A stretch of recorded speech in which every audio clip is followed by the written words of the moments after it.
독일 이민 문의 어드벤처님 40세 서울 4년제 대학 졸업하셨고 경영학과 전공, 현재 일본의 한 포워딩 회사에서 물류 수출이 포워딩 업무 7년 차이며 사무직 업무로 일본 국내 및 해외 파트너, 영어 일본어로 서류 작성 및 소통 업무 담당.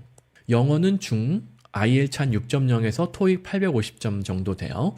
이 정도면 나쁘지 않습니다. 그 다음에 일본에서 7년 계셨으니까 일본어 상, IELTS 7.0까지 목표하고 있습니다. 예, 좋습니다.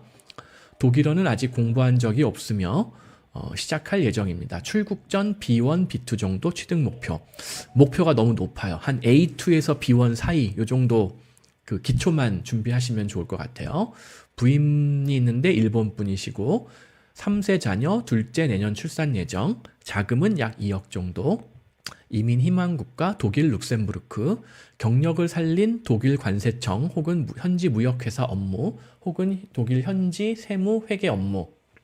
네, 이거 도전해볼 만해요. 근데 이제 그 전에 이제 독일에 들어와서 기초 독일어도 공부를 해놓고 어떤 신분 문제 이런 것도 해결이 돼야겠죠. 독일 관세청에는 바로는 안 돼요. 영주권이 없고 시민권이 없는데 바로 독일 공무원이 될 수 있다? 그거는 아니에요. 하지만 현지의 똑같은 포워딩 회사의 업무, 그 중에서도 일본계 회사 취업 가능성 당연히 높죠. 왜냐면 일본 분들이 영어도 잘 못하지만 독일어도 뒤늦게 공부하려고 하면은 잘 못해요. 왜 그런지 모르겠지만 일본 분들이 한국 분들에 비해서 훨씬 어학을 배우는 속도가 좀 느린 편이에요. 어떤 교육에 문제가 있는 건지 아니면 일본 언어에 문제가 있는 건지 뭐 아무튼 그래요. 제가 목격한 바는 그래요. 그래서 아마 지금 어드벤처님이 독일 들어와서 뭐 신분 문제 해결하고 독일어 한 1, 2년 빡세게 공부를 하고 나서 뭐 독일에 있는 일본계 무역회사 상사 혹은 일본계 대기업도 있고 중견기업도 있을 거 아니에요? 그런데 취업 도전하면은 성공할 가능성이 굉장히 높아요. 일본에서 7년이나 공부를 했기 때문에 이 정도면은 흔히 이제 한국에서는 일본 사람들이 뭐 한국인 차별도 있고 뭐 그렇긴 하거든요, 실제로. 그런데 일본 회사에서 7년 정도 직장 생활을 했으면은 같은 일본인급 비슷하게는 쳐줘요. 실제 제 친구 중에 도쿄, 오사카도 아니고 저기 어디 뭐 제일 시코쿠? 제일 작은 섬이라고 그러더라고요. 일본에서. 거기에 무슨 뭐 반도체 관련 회사 뭐 한 중견기업 정도 되려나? 중소기업쯤 되려나? 거기서 일하는 제 친구가 있어요. 그런데 이제 일본 직원들하고 대만을 그렇게 자주 출장 간대요. TSMC 때문에. 근데 그 TSMC라든가 아니면은 대만에 있는 일본 그 회사의 대만 지사에 있는 직원들하고 이제 회식을 하다 보면은 일본 직원은 뭐 각출해가지고 뭐 $100씩 내. 예를 들어서 그러니까 물론 그러니까 대만 화폐가 따로 있지만 그냥 예를 들어볼게요. 그냥 뭐 $100씩 내. 그러면은 대만 직원은 월급이 작으니까 $50만 내. 뭐 이런 식으로 한다는 거예요. 근데 자기는 한국이니까 그럼 난 얼마를 내야 되는 거지? 그거는 너는 일본에서 오래 살았으니까 일본인이라는 거예요. $100 내라. 그럴 때만 일본인으로 쳐주는 건지는 제가 잘 모르겠는데 아무튼 일본에서 오래 산 사람은 일본인과 동일한 조건으로 이게 대우를 해주는 건지 의무를 부과하는 건지 모르겠지만 비슷하게 쳐준다 이 얘기예요. 그래서 독일에 있는 일본 상사에 일본 근무 7년이면은 비슷한 일본인 조건으로 취업될 가능성이 굉장히 높다. 100%다 이렇게는 제가 차마 말씀은 못 드리겠지만 굉장히 가능성이 높다. 이렇게 말씀드릴 수가 있어요. 그래서 경력을 관세 관련된 업무 그거 조금만 배우면 금방 해요. 반복되는 업무이기 때문에 그렇게 어렵지가 않아요. 저도 관세 업무 당장 하라고 하면 할 자신이 있어요. 그 통관에 필요한 서류들이 뭐가 있고, 독일 통관할 때 뭐 어디 로테르담 통관할 때, 뭐 안트워프 통관할 때 거의 동일해요. EU의 규정이라는 게 다 비슷비슷하니까. 그리고 그거 다 영어로 나온단 말이에요. 꼭 독일어, 네덜란드어를 해야지만 그 업무를 할 수 있는 게 아니라는 거예요. 네덜란드 사람, 벨기에 사람, 독일 사람 영어를 다 잘하기 때문에 영어로 업무 다 가능해요. 독일어 못해도 가능해요. 설사 무슨 뭐 문서 해설이 독일어로 쫙 나와 있다, 영어가 없다, 번역해서 읽으면 돼요. 구글 번역기 자동으로 다 나와요, 요새 웬만한 것들. 또 독일어는 영어랑 비슷하기 때문에 문서 번역에서 거의 깨지지가 않아요. 그래도 뭐 깨지는 게 한두 개 있을 수 있는데 그것만 독일어 열심히 익히면 되죠. 그래서 관세 업무, 관세 에이전트 자격을 계속 이어나가는 거 충분히 가능해요. 단 그러려면 독일 영주권 최소, 뭐 블루카드 영주권, 이게 빨리 해결이 돼야죠. 근데 뭐 그렇게 하는데 보니까 관세사보다 중장기적으로는 내가 세무회계 쪽으로 가는 게 더 좋을 것 같다? 그럼 그때 세무회계 공부해도 또 늦지도 않아요. 지금 이분 나이가 40세네? 그러면은 세무회계로 대성을 한다 이렇게는 못하지만 나이 40에 세무사, 회계사 해가지고 나이 60, 70, 80까지 일하는 호주나 캐나다, 미국의 세무사, 회계사분들 제가 아는 분들도 있어요.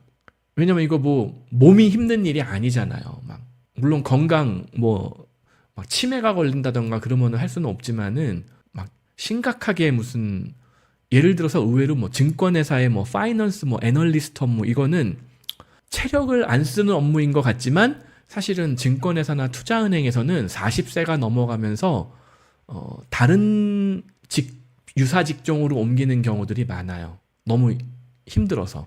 왜냐면은 이게 또 파이낸스 이쪽은 유럽 시장, 미국 시장, 아시아 시장, 이거를 거의 24시간 모니터링 하는 이런 경우들이 많거든요. 이게 또 세무회계랑 또 달라요. 관세 이런 거랑, 파이낸스는. 그러다 보니까는 그 인베스트먼트 뱅크 쪽에는 정년이 좀, 그러니까 실질적인 정년이 빠르다, 뭐 그런 썰이 있고 뭐 그래요. 그리고 막 이런 트레이더들은 아니 무슨 손가락 움직이는데 무슨 뭐 체력이 필요한 거 아니잖아요.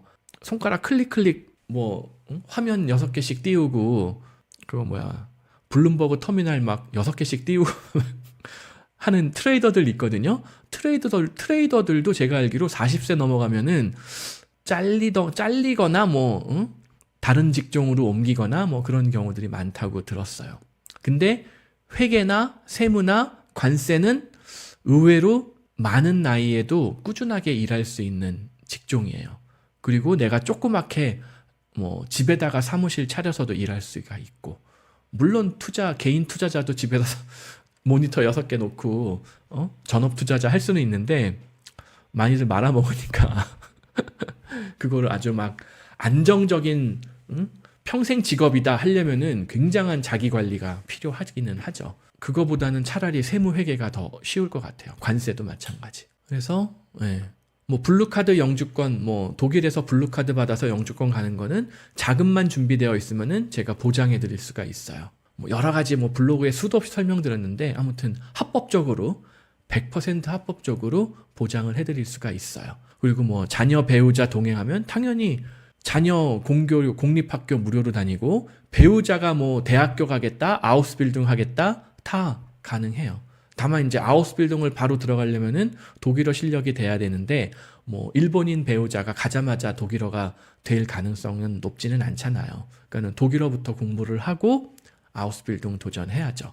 혹은 배우자 역시 일본어 원어민이니까 뭐 일본계 회사에 역시 취업하는 거 가능할 수가 있어요. 근데 부인분 커리어가 어떻게 되는지 적어주시진 않았는데 부인분 커리어 상황에 따라서 역시 부인분도 독일어 공부 열심히 하고 일본계 막 대기업 상사는 어려울 수도 있을지 몰라도 뭐 조그만 회사에 취업할 수 있고, 하다못해 뭐 라면집이라도 취업하려면은 하는 거죠. 제가 얼마 전에 한번 이런 내용 올렸던 것 같은데, 룩셈부르크에 보면 요새 라면집에서 직원을 열심히 뽑아요. 저희 동네에서 멀지 않은 곳인데 제가 어디 올렸었지? 다만 이제 영어가 가능한 사람을 뽑는데, 여기 보면은 저희 동네에 있는 라면집이거든요. 맞나? 내가 어디다 올렸지? 예. 여기 보면 지금 저희 동네에 어떤 라면집이 있어요. 돼지고기 올려준 이거 차슈인가? 차슈를 올려준 돈코츠 라면이 무려 24.5유로에 파는데 줄을 서서 먹어요. 저희도 이거 한번 먹으러 가려면은 와이프랑 날 잡아서 가야 돼요. 안 그러면 미리 안 가면은 줄이 막 이렇게 서 있고 못 들어가요. 24.5유로면 얼마예요? 3만 원, 얼마잖아요, 한국 돈으로. 일본에서는 지금 도쿄에서 라면 값이 15,000원 되면은 다 죽는 거다. 일본 라멘 값이 15,000원이 넘어가면은 다 같이 죽는 거다. 뭐 이런 썰이 있거든요, 지금. 근데 지금 룩셈부르크에서 일본 라멘이 35,000원? 이 정도면 얼마인지 모르겠네. 35,000원? 뭐 이 정도 거의 4만 원 가까이 팔리고 있는 거예요. 근데 이렇게 잘 팔리고 맨날 줄 서서 먹고 사람들이 못 들어가서 난리인데 영업을 월요일 closed, 화요일 뭐 안 해요. 수요일 1시간 반, 아니 1시간 반? 2시간 반 운영해요. closed, 저녁에 안 열어요. 목요일도 저녁에 안 열어요. 금요일 하루 점심 장사 조금 하고 저녁 장사 3시간 해요. 토요일 날 저녁 장사만 몇 시간 하는 거지? 4시간 해요. 그리고 이 라멘집이라는 게 그러면은 요때 직원들이 11시 30분에 출근하느냐? 그건 또 아니에요. 이미 2-3시간 전부터 와가지고 육수 내고 있어요. 이 집 되게 잘하거든요, 라면을. 공장 육수를 쓰는 것 같지 않아요. 제가 확실하게는 100% 장담은 못하겠는데 공장 육수가 있고 진짜 돼지뼈 삶아가지고 내는 육수가 있거든요. 근데 이 집은 진짜 육수가 진하고 맛있는 게 이거 공장 육수가 아닌 것 같은데 싶더라고요. 그렇게 하려면은 실제 직원들은 굉장히 오랫동안 일을 하는 거예요, 주방에서. 그러니까는 이거를 월화 썬데이도 돌리고 싶고 여기도 저녁에 열고 하면은 매출 수익이 올라가는데 안 열어요. 왜? 직원이 없으니까. 그래서 항상 가면은 사람 뽑는다고 이게 붙어 있어요. 근데 왜냐면은 이제 주문도 받아야 될 때도 있고 주방에서 일하는 사람들도 일본 사람만 있는 게 아니라 현지 직원들도 있고 하니까 영어로 의사소통해야 될 거 아니에요. 사실 룩셈부르크에서는 영어보다는 프렌치가 제1 언어인데 프렌치는 바라지도 않는다. 영어로 의사소통만 되면은 뽑겠다. 그리고 어드밴티지, 일본어 잘하면은 내가 어드밴티지 주겠다. 우대해 주겠다. 응? 셰프나 키친 스탑, 주방 보조, 풀타임이나 파타임 다 좋다. 응? 필요하면은 비자도 지원해 주겠다. 물론 이제 이거는 고용주가 정확한 그 룩셈부르크의 이민법을 이해하는 상태에서 이렇게 써놓은 건지는 모르겠는데, 그러니까 이게 연봉을 많이 주는 직종은 아니거든요. 연봉을 많이 주긴 못하기 때문에 블루카드처럼 간소화된 절차로 거주 허가를 받지는 못해요. 일반 취업 거주 허가를 받아야 되는데 그건 블루카드보다 중간에 커트될 확률이 조금 높아요. 노동청 이런 데서 외국인청 이민성까지 못 가고 노동청에서 커트될 가능성이 조금 있기는 있어요. 그래서 무조건 얘네가 뭐 우리가 비자 서포트 해줄 테니까 무조건 와 한다고 100% 되는 건 아닌데, 아무튼 뭐 커버레터랑 CV 보내면은 내가 검토해주겠다. 비자도 해줄 마음이 있다. 응? 이렇게 영어하고 일본어로 공지를 해놓고 있는데 이 공지가 몇 년째 떨어지지 않고 있어요. 네. 그러면은 아까 부인분 같은 경우에 이런데 취업 가능하단 말이에요. 영어 뭐 중급 뭐 기초라도 공부해 놓은 다음에 간다면은 얼마든지 취업 가능하다는 거예요. 뭐 여기 말고도 다른 뭐 일본 라멘집 뭐 독일에도 많고 네덜란드에도 많고 뭐 벨기에 어딜 가든 일본 라멘집은 유럽에서 굉장히 성업 중이에요. 뭐 돈카츠, 일본 돈카츠 제가 진짜 좋아하는데 먹을 데가 없어요, 룩셈부르크는. 혹시 이거 방송 보시는 분들 중에서 일본식 그 돈카츠 잘하는 분들 있으면은 제가 장담하는데 대박 나요. 대박. 역시 줄 서서 먹어요. 스시집은 많아졌어요, 지금. 스시집은. 근데 돈카츠를 제대로 할 줄 아는 집들이 없더라고요. 스시는 이미 뭐 동남아시아 사람들이 조금씩 배워가지고 뭐 맛은 없지만 먹을만은 해요. 그냥 뭐 한국식 무슨 뭐 레벨이 있는 그런 스시는 아니지만 김밥 정도 뭐 그냥 캘리포니아 롤 허접한 거 그 정도는 되니까 그것도 장사가 잘 되는데 일본식 돈카츠, 뭐 일본식 정통 요리, 뭐 우동 이런 건 얼마나 잘 되겠어요. 그래서 아무튼 어드벤처님 알려주신 조건이면은 뭐 독일이든 룩셈부르크든 다 한번 도전은 해볼 수가 있는데 현재 자금이라던가 내용으로 봤을 때는 독일이 조금 그래도 유리하지 않겠느냐, 저는 그렇게 보여요. 룩셈부르크는 기간, 비용, 예산 조금 무리가 있어요. 예. 무리데스. 예. 하여튼 그렇게 정리를 해드릴 수 있을 것 같습니다.